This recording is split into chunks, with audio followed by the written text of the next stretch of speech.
What's up, everybody, and welcome back to another episode of the Commercial Kitchen Chronicles.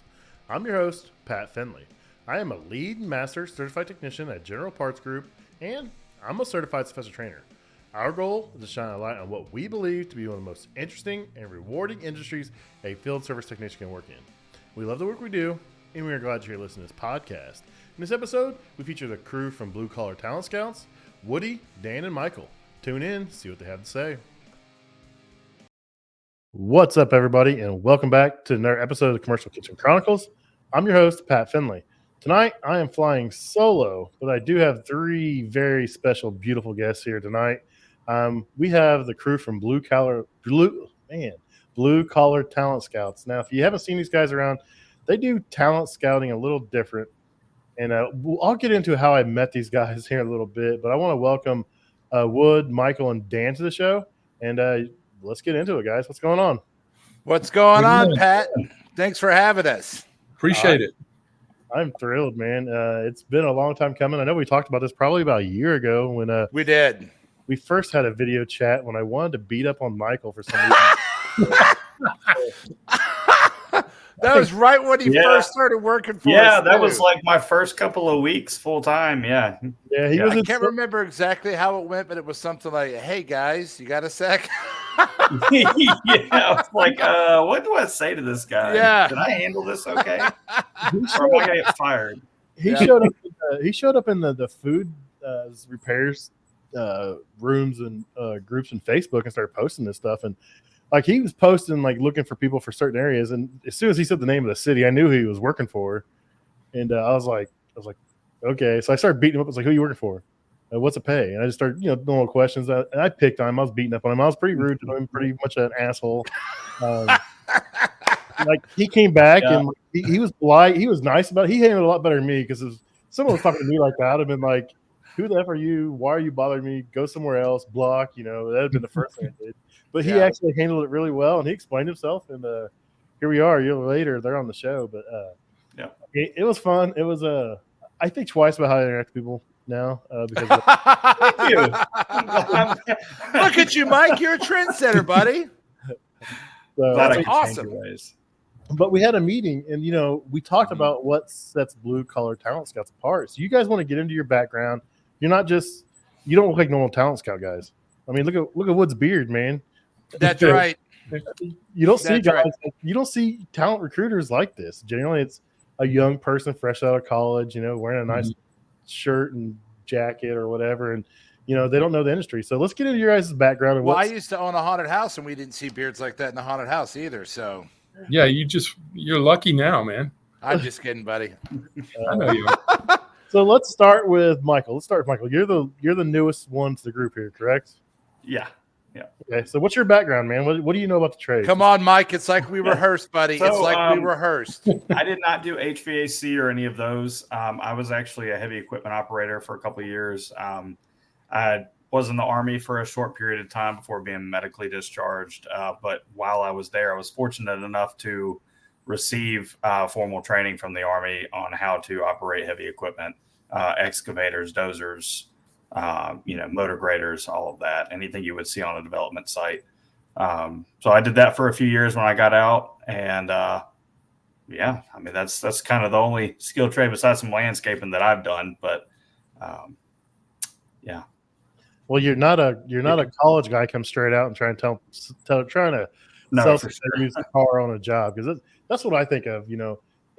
I think of talent recruiter people as most of them like pretty much the used car salesman of that side. They make promises, they make false promises to lure people in, and then once that person's in, it's it's hands off. Yeah, give my check and see you guys later. Yeah. Well, unfortunately, that there's a lot of that, and most folks in the trade. And I come from the field. I was a service tech. Sorry, am I breaking the format? Did you want to go to Wood first? No, you're good. I'm good. Go whatever. Well, so I was a Navy guy. Joined the Navy in the early '90s, and was a machinist mate in the Navy. And I was a machinist mate, worked on the main propulsion system, so that kind of got me into mechanics and things like that. When I got out of the Navy, I actually lived in Japan for a couple of years doing construction for a Japanese construction company. That was awesome. And then came back to the States, and then got into air conditioning. And then I was a residential service tech and service manager for a number of years. I got into recruiting for a company out of the Dallas area that ended up at the time being one of the largest online resources for air conditioning, plumbing, and electrical recruiting. I was there for about 11 and a half years. And in pretty much my entire adult life, I've either been in the field or supporting the trades, from a recruiting / consulting standpoint. And that's where I met Wood. He and Wood's story is his story to tell you, but he was working for an organization, a national organization, and he had reached out to us, and we ended up working together pretty much on a national scale for a long time, and just became friends. And and then here you go. 5 years in, we've had Blue Collar Talent Scouts going, and we're rocking and rolling every day. Yes, Nice, sir. nice. Yes, sir. Yeah, So- my background was I changed careers in my mid to late 30s and moved into HR. First as a training specialist for a Fortune 500 company. So I was it was preset training for managers, how to interview, how to discipline, how to build morale, those types of things. And then got promoted into HR management. First few years I did that with landscaping, went high tech, and then ended up in Texas, which it took me a while to get here, but I love it and it's home. And that's when I started working in the skilled trades, home services, plumbing, AC, electrical. And I remember moving to Texas from Northern California, and I had friends who were in HR telling me, it's a mistake. You're going to go work with plumbers. You'll never come back here. This is where it's all at. You can be part of the cutting edge and all that. And I remember within a year or two thinking, first of all, those guys, they don't give good advice, because I loved what I did. And you know what? You deal with a plumber, you deal with an AC tech, you get what you get. It's straight up. It's not going to be. And so I worked with that company for 16, 18 years. I loved doing, my big thing was morale, how things were going, working on retention. And so I had no problem. I loved getting in a truck, riding along with a guy and being a step and fetch it guy, carry the bucket, carry the canister with Freon or with whatever coolant was in style at that point. And then 2019, Dan and I had talked. Dan and I, the first time we went out and had drinks, we had drinks, just a couple of drinks. It was right after work. And he said, someday we ought to start a business together. Well, that was probably 2000. I'm pretty sure I was a lot more animated than that. I'm sure there was a lot more words. You were, but I got to be me. Probably paragraphs instead of sentences. Yeah, there's something to it. But 2019, we started talking about it seriously, and mid-year kicked it off right before COVID. What a great time to start a business. There's a lot of people I know that started businesses in that time, and some didn't last, and some have flourished. So, So I do have a quick question. Brian in the chat wants to know about Dan's Lowe's gig.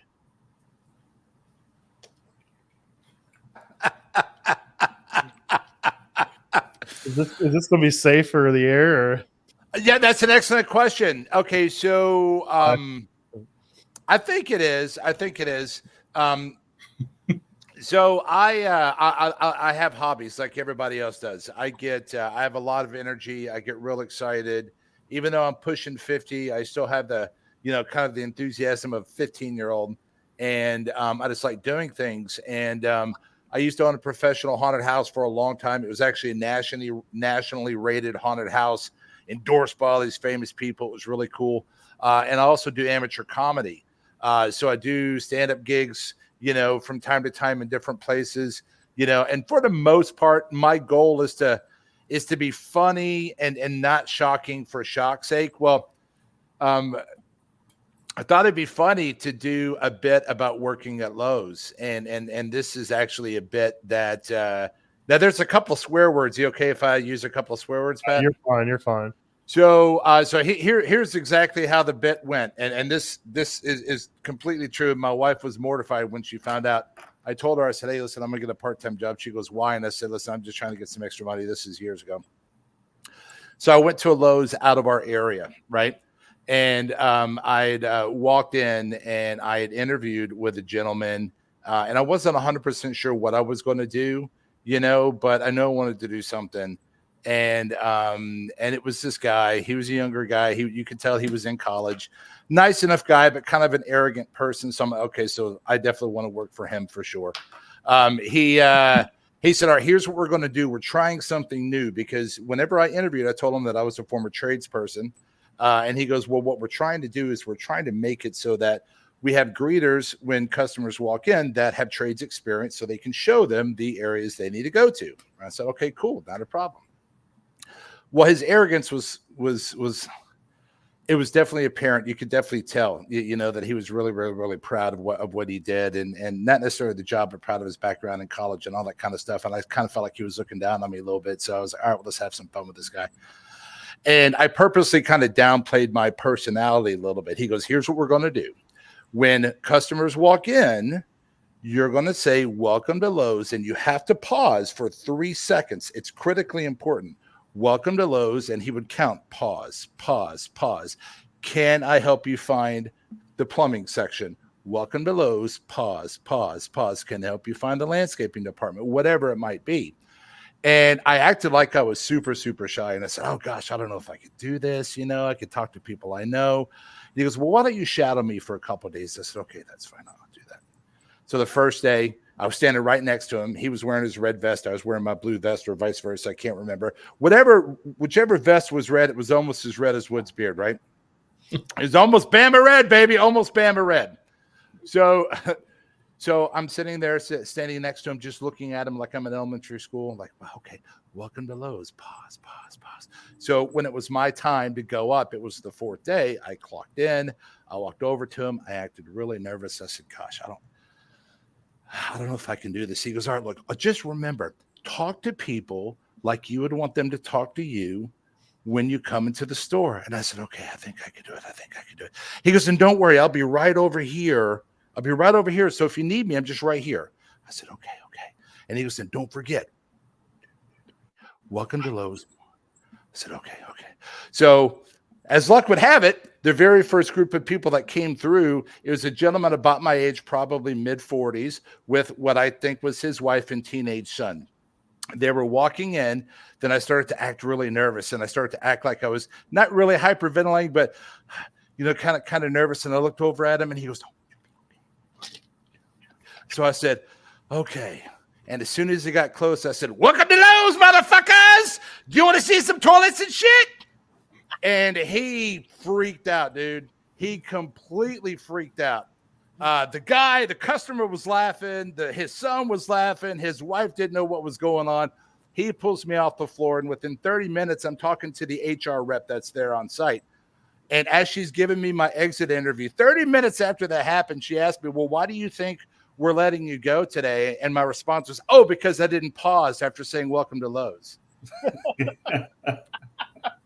So and that really happened. It was a ton of fun. Nobody got hurt. Nobody was mad. It happened. It was quick. It's gone. But it's a bit that I do whenever I'm out and about, and it's so much fun. It's so much fun. That's hilarious. I mean, listen, all I did was what he said, right? He said, talk to them how you would want to be talked to. And how cool would it be, Pat, if you rolled into a place and somebody just told you exactly what you would want to hear? So customer service at its best, man. That's what I was trying to do. That's what I love about the kitchens, because I go into the kitchen, and you'd be surprised at how these lunch ladies actually talk if people knew. But the kitchens, I go in, I'm quiet and polite. I try to read the room, and most times they're just like me. They're in there cutting up, telling jokes, talking shit to each other. Yeah, these ladies have the dirtiest mouths in the world.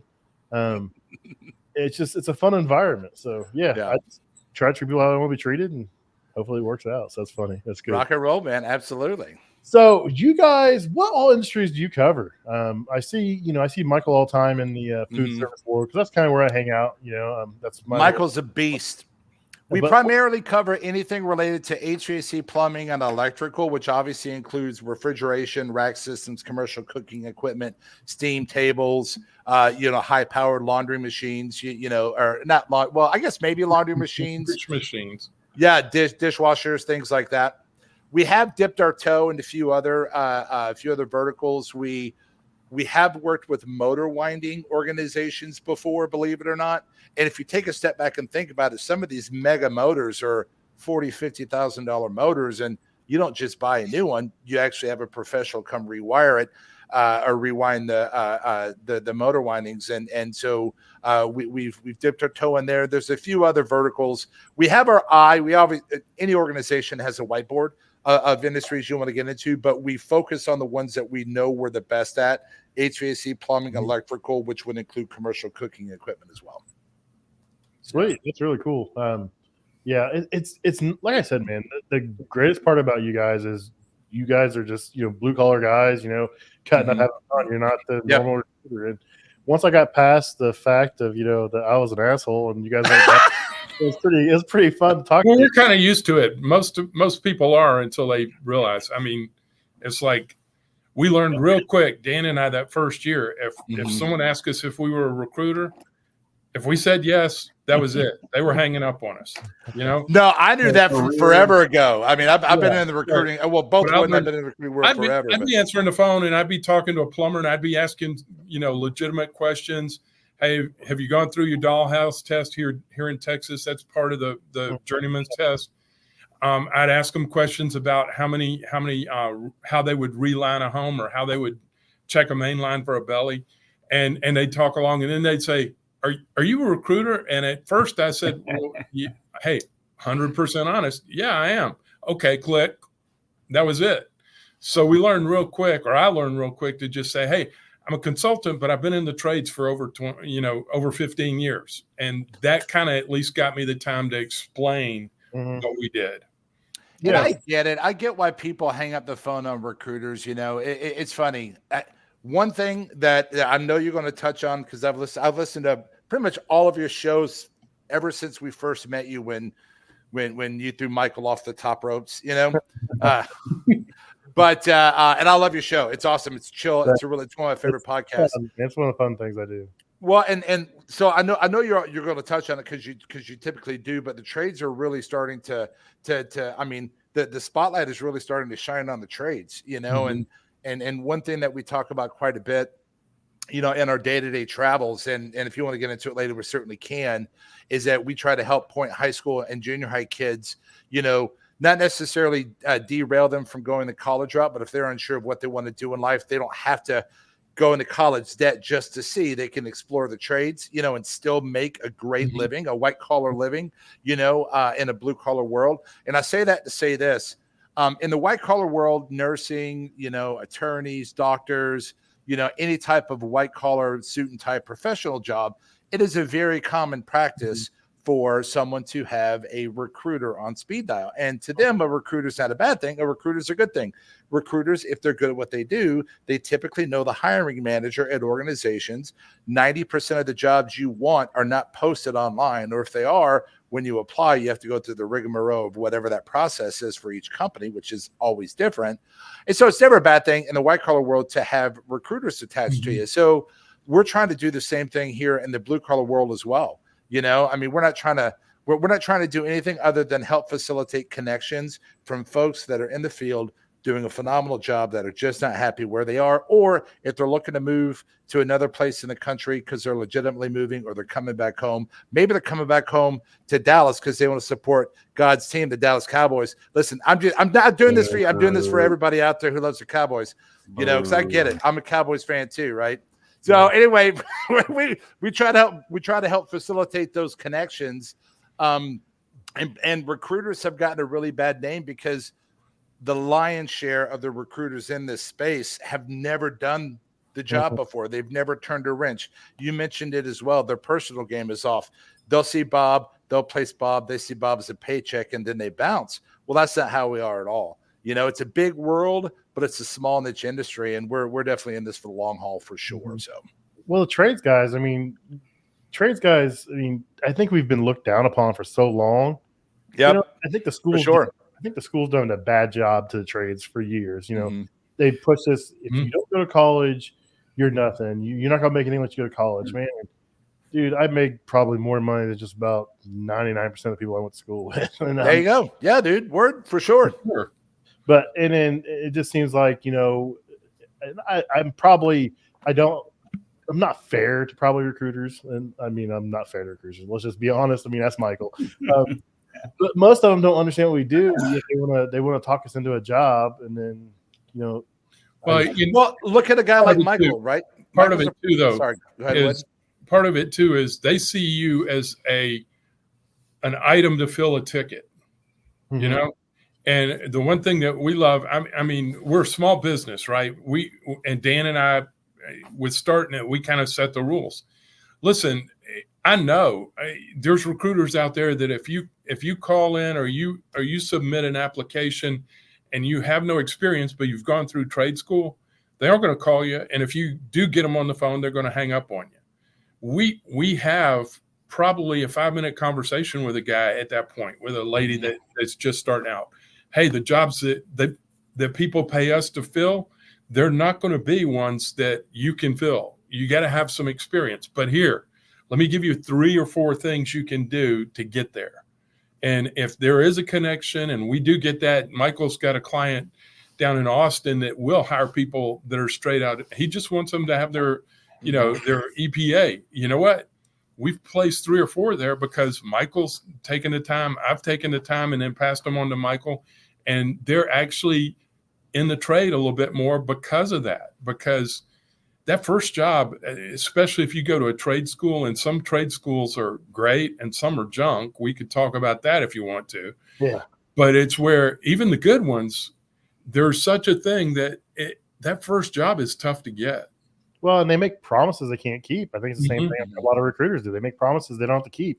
They these guys like, you're going to come out, you're going to make $35 an hour. Well, you just went through a 1-year trade school program. You're not going to be making $35 an hour. No, and not to poo trade schools, but for in pretty much any trade, when you go through a trade school, you're going to learn in a climate controlled condition, where things are nice and clean. You're not going to be underneath the house at midnight when it's 100 and holy crap degrees outside with what sounds like a rattlesnake 45 feet away from your face, right? They don't train you that way. You're not up in an attic where it's hot. You're not behind a dishwasher where you've got 17 years of grease from the pizza ovens and the fryers. You know what I mean?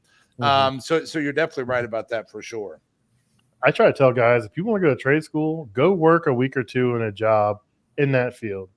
And see if you're going to like that field. I mean, you may not understand in a week or 2 if you're going to like it, but you're going to have a better understanding in that week or 2 than go spend all this time and money in a trade school and then come out and be like, this is stupid. I don't want to do this. This sucks. Well, and don't get me wrong. There are a lot of schools that are there's definitely some schools that are awesome, but I think it's like anything else. It's like recruiting companies that have multiple disciplines and they also happen to dip their toe in the trades. I'm not saying that you can't have success with those, but you got those types, or you have, like hardcore, that's all you do type of guys. Same thing with trade schools for sure. So yeah. Nice. So do you guys strictly work with companies, or can people come to you and you can help find them somewhere, or how does it work? All the above, man. So we work with organizations. One of our longest standing clients, they're a phenomenal company out of the Carolinas. All they do is big electrical construction, industrial, commercial, mostly commercial, some industrial, and a few other types of construction, all electrical. They work in 3 states right now. They have 5 locations. Phenomenal organization. We help them find everything from entry-level helpers all the way up to to superintendents and project managers from time to time. So we work with companies of that size, organizations that have national footprints, as well as the average contractor, which in the air conditioning, plumbing, and electrical space specifically, I can't speak to the commercial kitchen space as well, but I'm guessing it's pretty close. Based on our research, roughly 80 to 85% of those companies are in the 4 to 6 employee range, and they're typically family owned and it's passed down from generation to generation. So that's really the core of what we do. So yes, we obviously work with contractors, but we get calls all the time now, especially from Michael's efforts of like, hey, I'm Jim. I happen to hear about you guys, or I saw a post online, or one of my friends found a job through you. do you happen to have anything in this area or that area? And one thing we'll do is we'll do everything that we can to help make that connection. But we're always straight up with folks. What I always like to tell, let's just call them Bob or Cindy. If we're talking to a Bob or a Cindy, doesn't matter what they do, commercial cooking equipment tech. What I'll tell Bob or Cindy is I'll say, hey, listen, I'm going to do everything I can to help make that connection, right? And I promise you, I'm only going to try to connect you with companies that I would want to work for, having experience in the field. We vet companies to a certain degree, and if we don't have a good, warm, fuzzy feeling that they're going to be the stand-up company that we would want to work for as a service tech, then we typically just graciously bow out. So we promise that to them, number one. And then number two is once we help make that connection, we don't force them to do anything other than, take that first phone call. Say, hey, listen, if you like these guys, great. If you don't, and you find something else on your own, no harm, no foul. You've got to do what's best for you and your family. Mm-hmm. That's a good way to do it. I mean, you're not just forcing it. You're trying to, you guys aren't just trying to work with anybody. I mean, you do your homework on both ends. It sounds like it's a good, good fit. We've been fooled a couple of times, but once we figure it out with a company, we won't continue to work with a company like that. If there's someone who's taking advantage or they aren't doing what they delivered or promised, then you know what? There's other companies out there that will. And again, you take it from the, treat people as you want to be treated. I mean, heck, I wish I had a recruiter when I was rolling on the service truck. Oh, you know what I mean? I had to do it the old-fashioned way, newspapers. Dude, that's what I did, man. I've been in this industry 18 plus years. I started off in high school. I took a vocational class. Man, I can't talk tonight. I took a vocational class when I was an electrician at school. And every year we built a Habitat for Humanity house. And then that's awesome. We did electrical work at a school. So me being a 16 through 18-year-old kid, changing ballasts in a classroom with live 277 was probably not the smartest thing to do. But I learned a lot. And I came out and I went union for a while, non-union for years, and I got into what I was doing now. And I just love what I'm doing now. It's something different every day, so it fits me well. But I've always had the background, and I knew I couldn't do a factory. I knew I couldn't do that, but I had to do it the hard way. When I first started, the internet was there, but it wasn't like today. So I was, was it 56K dial-up? Oh yeah, I still remember AOL. Oh yeah. Oh man. Yeah, the internet didn't exist unless you put that disc in. Yeah, kids today. I still have a Netscape email address. I wonder if I haven't checked it in 20 years. I've got 50,000 emails in that jank. I've got a Hotmail when I have to check every once in a while because it's like something's tied to that. And I have to go find it and get it and then scroll through all the stuff. So my backup email for everything is a Yahoo email, and I went to AT&T. That's what I have our cell phones on, my wife and I and daughters and stuff. And I was just there not too long ago, and they said, "Hey, your backup is it's at sbcglobal.net." They require, and they're like, "You may want to change that." I'm like, "Why?" That's literally everything goes. They're like, "Because it's not supported anymore." I'm like, "What do you mean?" They're like, "If something happens and you get locked out, there is nobody to call, and if that's the email that everything backs up to, so I'm going to be in trouble because I just haven't done it yet, But yeah, I feel you when it comes to old school internet, Pat. So I mean, having something like what you guys offer would be a really cool thing. Back in the day when I was looking for a job, I mean, it takes a lot of the guesswork out of it, but I think it'd be a huge help to some guys out there for sure. Well, even if we don't have a good connect, we can help in the sense of, hey, look, there's still things that we can coach on. We can practice a conversation. We can practice an interview with you. We're about trying to help in that context. And usually between Dan and myself specifically, I mean, over 40 years probably in the trades, we probably have a connection in most cities. It's just a matter of, can we reach them? Is it a good connection for you? Because I have some network connections that I'm not sure I'd want to recommend anyone go work for, We've all been down that road. Yeah. Well, Michael's been doing this really awesome thing that I'm so happy he's doing it. Is it Timmy the Tech? Oh God. Yeah. Joe, have you seen Timmy the Tech, Pat? If I see Timmy the Tech, I'd laugh. Yeah. You're not a Jets fan, are you? No, I am not. So you can. So Timmy the Tech's probably a New York Jets fan. I'm not, and I'm only saying that because of. Oh no, is that a bad thing, Michael? That is a bad thing. You know better, Dan. I'm joking. That was a joke. No, I was saying that for a friend of mine who have a bet about with the Cowboys and the Jets. Yeah. So again, that was a joke. That was a total joke. Don't kill me. But actually, go into it, Michael. What does Timmy the Tech do? So that's just a little series I started on TikTok, trying to find stuff to post and something that would be fun and kind of engaging. And Timmy is, let's just say Timmy is not very smart, and he does a lot of things that, candidates probably shouldn't do. And then I'm there to, correct it and tell people how they should do it, Well, I'll give you. My favorite was the Little Debbie's. Looking for Little Debbie's. Oh, yeah. During the storm, the Little Debbie storm that we had. Well, you should check out this series. It's awesome. Mike, you don't give yourself enough credit, man, Michael. These are phenomenal. They're super funny. You should bring guests on there is what you should do. Heck yeah, dude. 100%, man. Bring on some guests. Oh, yeah. Yes. Yeah. Timmy coming on, making an appearance. Well, yeah, we could do that. One thing people don't think about is a lot of times everybody has an email address, and a lot of times, when you're applying for a job, you may not realize that your email address is going to be seen by the potential hiring employer. And I got to tell you, holy cow. So I've had some. Yeah, there's Timmy the Tech right there. So I've had some calls throughout my years, and keep in mind, I started recruiting in the early 2000s, where I would call a candidate. I would say, "Hey, listen, man, I see your information. I'm kind of interested in helping you make a connection, but you're gonna have to change your email, man, because they're going to email you, and they're going to want you to email them back. And I didn't think about that. So just trying to help. Go Eagles, yeah, rock on, rock on." So they did. So listen, I'm all about creating flame wars, apparently. So what we try to do, is we try to just really, and to Wood's point, we try to help guys and gals in the field. We're very lucky to have such a fast growing section of females in the trade, which is sorely needed for sure. We just try to help them with best practices. If a contractor calls you to set up an interview, call them back.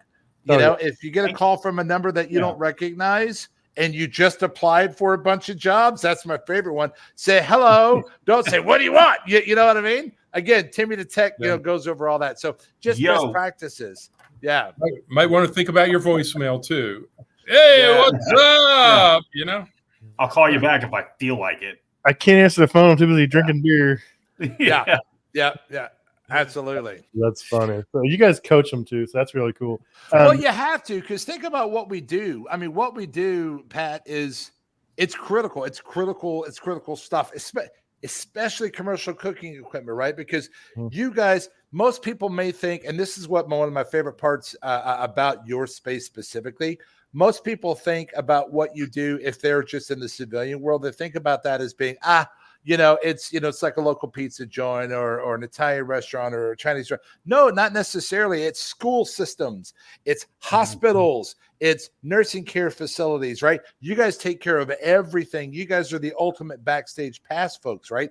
So when it comes to the trades, especially the commercial cooking equipment side, there's such a shortage of qualified people in the industry. We have to do, as a society, we have to do more to shine a spotlight on the trades, period. But we feel like we have to do as much as we possibly can as an organization to really help boost these guys up. When I say guys, it's universal guys and gals. Help boost them up, help build their confidence, and help them understand, listen, this is a phenomenal trade to get into. And you're going to have to change your email, though. Otherwise, we won't send you over.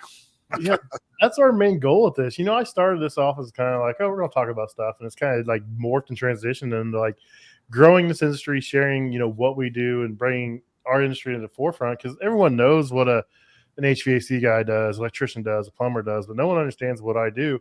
And unfortunately, some of the stuff is pretty dirty, and I can't show it because I'll get in trouble. But it's a fun, I get it. I do have a quick question, quick comment from Mechanical Environment. So my friends over in Denver, Colorado. They specialize in HVAC systems for grow houses and stuff. That's their little niche. Oh, cool. It's a pretty cool little environment. They got some pretty cool stuff they work on. So they want to know, do you guys headhunt top techs or just help place people who apply? Excellent question. All the above. We headhunt for sure. Yep. All the above. So here's a quick tip. Everybody who's listening that may or may not be a company, the last thing you want to do is put your top technicians' first and last name on your website. Because if we're looking for somebody in your area, guess who we're calling? Bob Smith. We're calling Bob Smith. We'll Like a find a way. shark, I'm coming for him. Yeah. So I will share on that. So I don't know if it still is, but there was a point in time where people would put my company's name in, and I was the first thing that popped up on all the searches. Yeah. Mhm. And we have like 400 and some techs. That's awesome. That says a lot about your footprint in the field, man. Yeah, it's pretty funny. I don't know if it's still the case, but it was that way for a little bit. I was just cracking up. But We've also done some have work to- with Colorado companies quite a bit. I have a lot of experience in Colorado. I used to support a shop for my last company in Denver area, and so I spent a good bit of time there. It's a nice town. What I was going to say is we don't just coach on the potential applicants or candidates.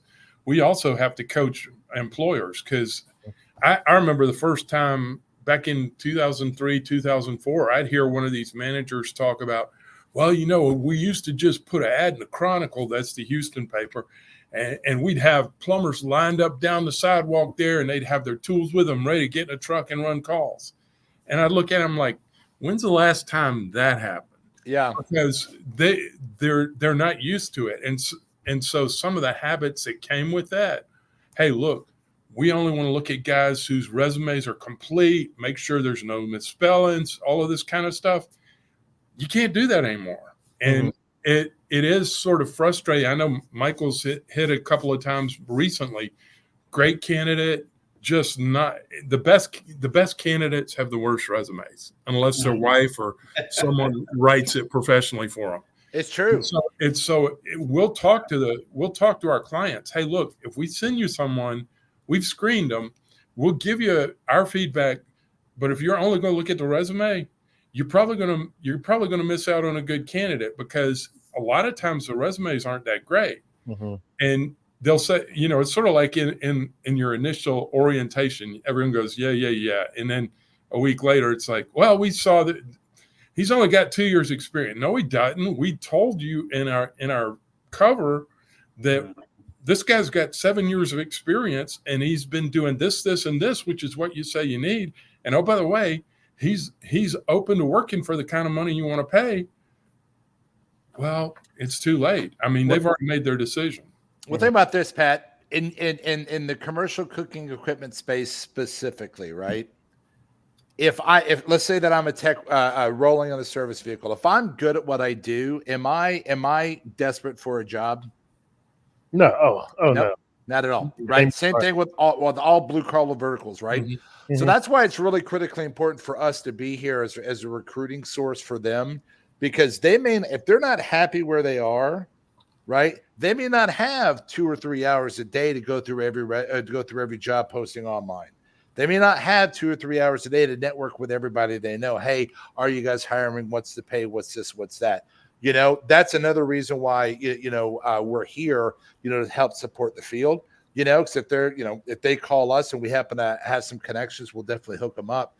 But on the flip side, from a contractor standpoint, when you place ads out there, there's only so many people that you're going to see, right? Because again, I know even though I've been out of the air conditioning world for a long time, I could probably get a job as a service tech tomorrow. You know what I mean? Just because, the average age of a tradesperson anywhere USA is somewhere right there between the late 40s to early to mid 50s. That's just where the age range is, right? So what does that mean? That means in 10 years, a lot of those folks are going to be transitioning into the retirement side. You know what I mean? And what were the stats that you had found for electricians specifically not too long ago? Is it for every 12,000 that leave, there's only 7,000 that come back in, or something like that?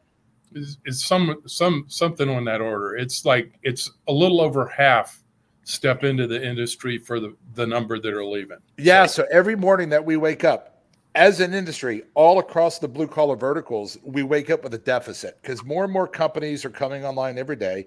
More and more restaurants are being built. More hospitals are being built. More daycare facilities are being built. You know, more laundries are being built. And if you don't have enough demand, if you don't have enough supply to keep up with that, you know, then it's going to be really challenging to kind of fill those roles. So we also help educate the contractors as well on what to realistically expect versus not. It's not the same climate now as it was 10 years ago, 15 years ago, or 20 years ago. So on both sides. And again, to go back, sort of, we talked a little earlier about the whole thing about high school and going into trades instead of going to college.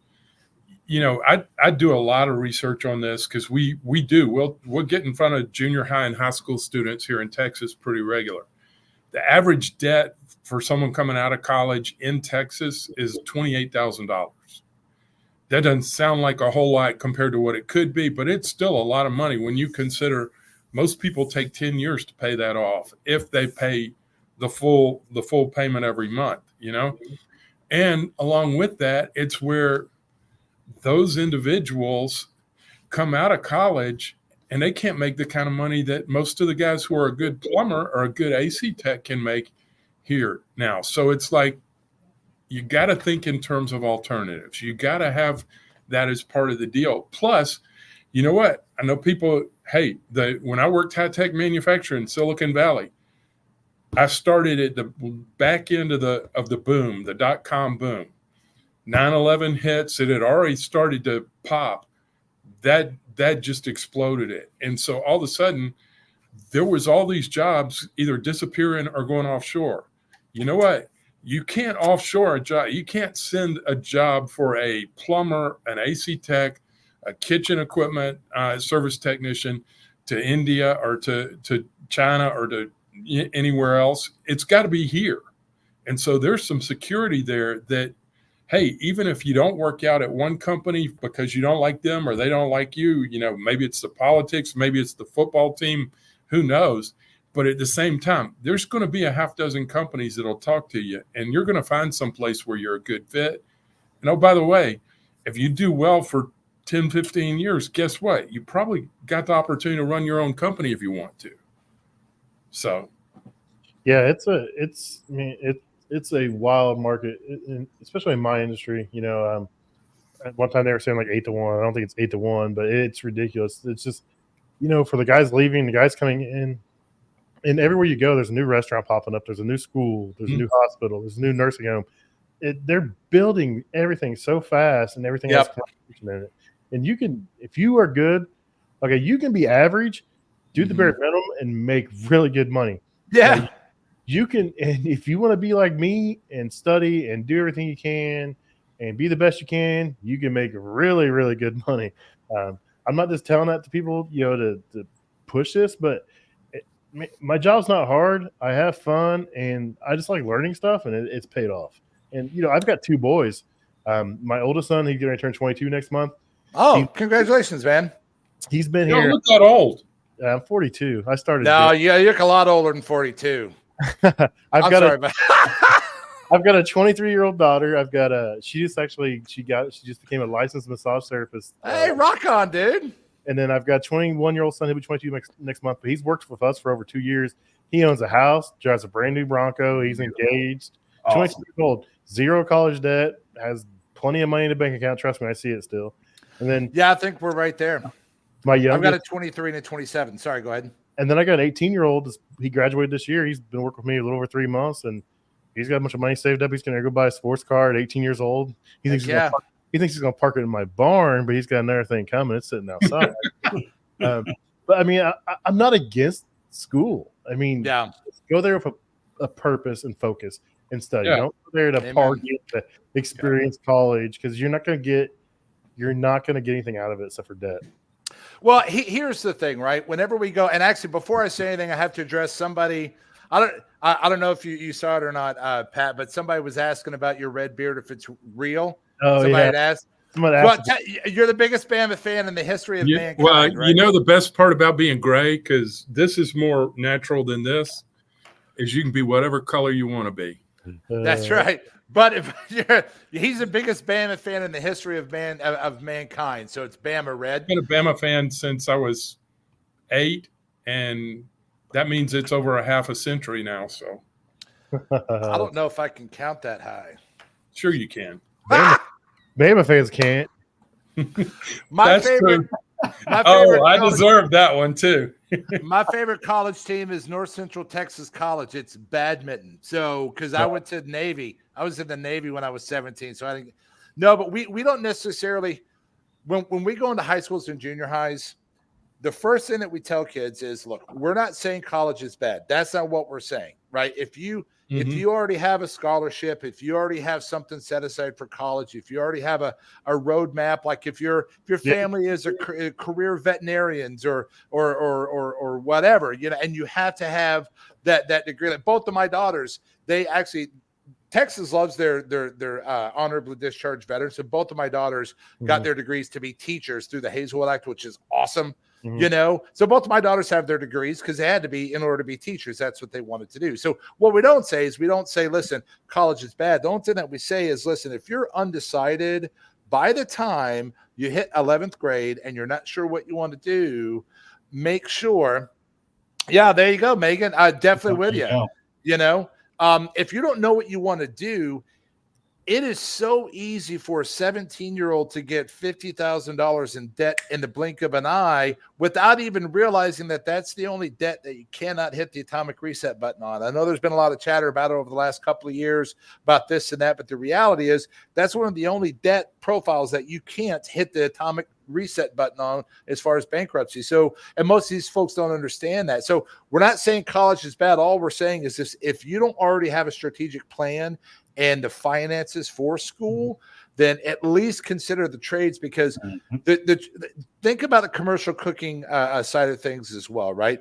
It's not just being in the field. I mean, you've got the supplier side. Now there are so many software companies out there that support the trades, schedule and dispatch software. You have software that deals with parts and tracking inventory. You've got, you know what I mean? You've got all these, you've got remote sensors. You've got 1,000,001 different vendor ancillary kind of third-party opportunities as well that are trade specific that do not require a college degree either. So, we just want to try to help shine that spotlight on the trades as a whole. So, yeah, that's really great. Yeah, someone told me, I think someone said that, you could be in prison for the rest of your life and you'd still be getting letters from the government wanting their money for their student loans. Yeah, dude.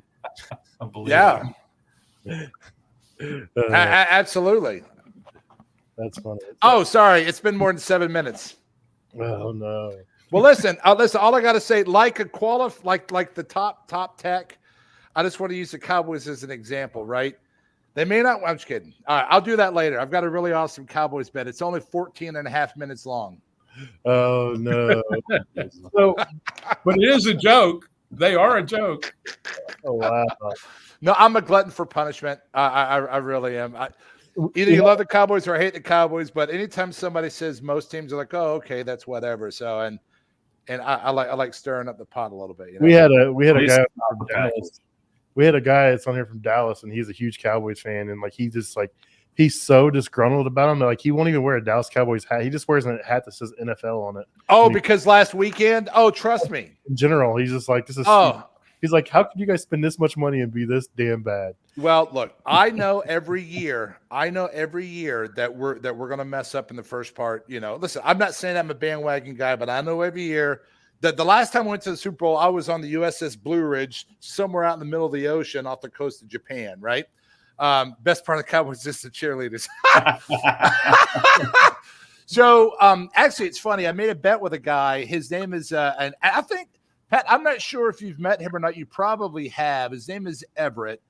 He's from Jersey. He's a massive Jets fan, which is why I said the Jets before. And we made a bet early on for this season, and the bet was simple. I love betting on Cowboys games and stuff like that, but not like money bets or anything. I like betting for eyebrows or let somebody take control of your Facebook page for 2 hours, that kind of thing, which I'll never do after Sunday. I will never do that because I'd get. Well, yeah, I know, because you don't believe in your team. So what I did what I did was I was like, Everett, let's do this. And so we both bet, and we're not going to play each other this season, but what we're going to do is whichever team, so I'm a Cowboys guy, he's a Jets guy, whichever team makes it further in the season, the loser has to shave all their body hair from their chin down. I wanted to go eyebrows, but he refuses to do that. Whatever. You know, as a matter of fact, I hate my eyebrows. I wish I didn't have any eyebrows. I've been wanting to get rid of them since I was 4. So you shave all your body from your chin down, and then you have to go to a tanning booth with the logo of the opposing team and get a tan with that on there until it stays, and you have to sport that bad boy around for an undetermined amount of time. So I like it. Dude, it's awesome. It's that kind of stuff is fun. That's a trades thing, you know, busting chops. It obviously in a nice way, not in a mean way or a negative way, but just that fun banter of saying, you know, look, what we do is hard. The trades is not an easy thing. Being in a steam-filled kitchen with angry customers or angry patients or angry directors because, you know, they've got a schedule to keep. God forbid if you happen to be going to a facility that has and I've heard horror stories about this. If you go to a facility that has buffets, and let's say you've got half of the steam tables that are out or something like that. I mean, the techs that are out there working on that, they're in a living nightmare, right? So you have to be able to literally, pun intended, release the steam with stuff like this. Yeah, it sounds like a terrible fantasy football bit. Well, I tell you what, man. Again, Does make it more interesting though.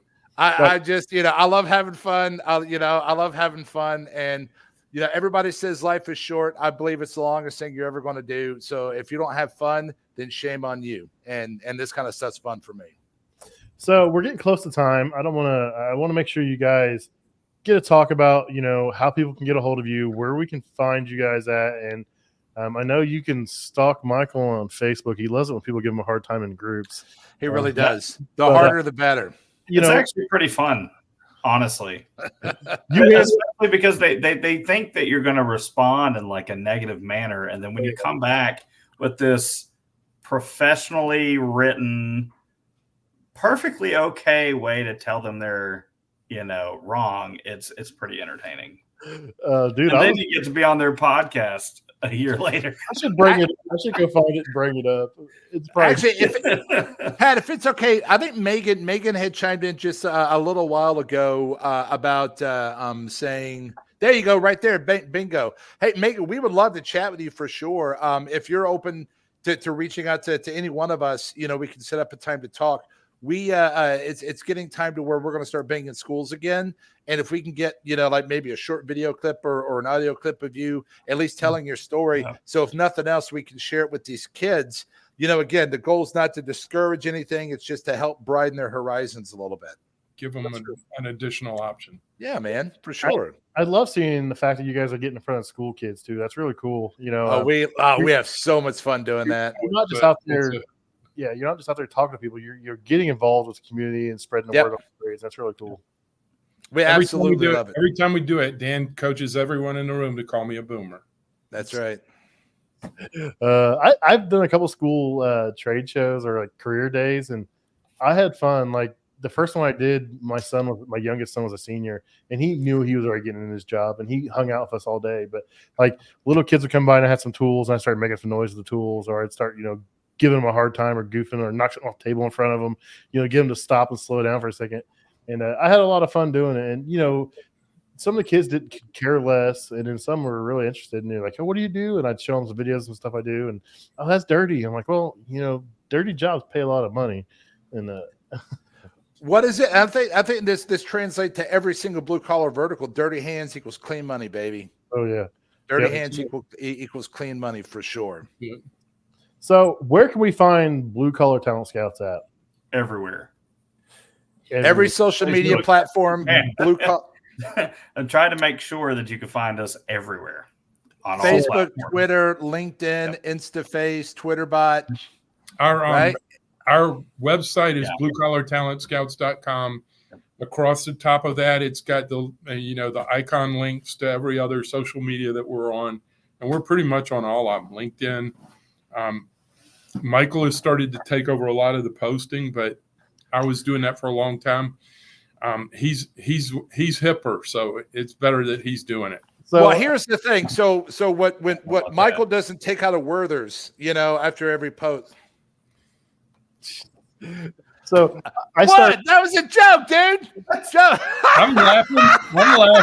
I started following you guys on TikTok a while back, and all of a sudden, Yeah. like I started like my For You page started popping up Michael, and I was like, "That's the dude from Blue Collar Talent Scouts." I think I started following him, and I sent him a message. He goes, "Yeah, that's me." He followed me back. I was Are like, you talking about my personal one? "Yeah, your personal one." I Oh, we started. don't have to put that out there. Yeah, but yeah, it's cool. Yep, I'll make sure I tag your guys' website and the social stuff on when I put this out. I really appreciate you guys coming on and talking about what you guys do and how you guys are shining a better light on how recruiting should be done. As far as my side, I'm a technician. I don't want to be lied to. I don't want to be led down a road that's not going to be true just so somebody can close a deal. I mean, I've said it before. A lot of these recruiters sound like used car salesmen versus, you really have an impact on somebody's life doing this job, and people Dude, don't. I don't think hands down. People pick up and move for jobs. Yep. I mean, you really are Absolutely. playing with people's livelihood. Yeah, Absolutely, for sure. And hey, listen, anyone that that is interested in just having a conversation, everybody's numbers on that website will ultimately end up directing you straight to Michael. Michael's are. You guys remember the first Batman, the only Batman? I'm talking the Michael Keaton Batman. There is no other I thought Batman. you meant the Adam West Batman. That was No, the that first. doesn't be count. something like No, original, come on, that doesn't count. The Why only can't that be like Batman, the Arrow or something? the Michael That Keaton doesn't Batman. count. Huh? Well, there was that. There was one scene. Holy cow! I completely forgot what I was going to say. So there was that one scene right before the Joker. Jack Nicholson gets pushed into the vat. And the never mind. Just know that there's a funny scene in Batman I was thinking about. all right, guys. Well, I'm gonna end this before we get too long. Is that clear as mud? Clear. I really appreciate you guys coming on and talking about. We appreciate the opportunity, man. It's a lot of fun. Yeah. Thank you for having us. For real. It took a little while to get you Pat, guys on here. thank you so much, sir, for sure. I appreciate it. I will tag everybody in the show release, and then I'll update this as well on YouTube before when we get done. But make sure you guys check out Blue Collar Talent Scouts. Awesome. Do not give Michael a hard time because he won't fall for the bait. He's much smarter than that. I tried several times. He really does want to help. Yeah, I do. But we can go back. He really does want to help. So check them out, Blue Collar Talent Scouts. If you're interested in a skilled trades job, or if you're a company looking to hire somebody in a skilled trades job, hit them up. So thanks, guys. Go Lions. Rock and roll, Pat. And as they say in Texas, go Cowboys, baby. I should have ended it. Baby. Yeah, you can end it now. Thank you for making it to the end of the stream. If you'd like to be a guest, or someone would make a great guest for the Commercial Kitchen Chronicles, send us a DM or an email at pat@commercialkitchenchronicles.com. We'd love to hear their story and get them involved. Thanks for your time, and see you guys next time.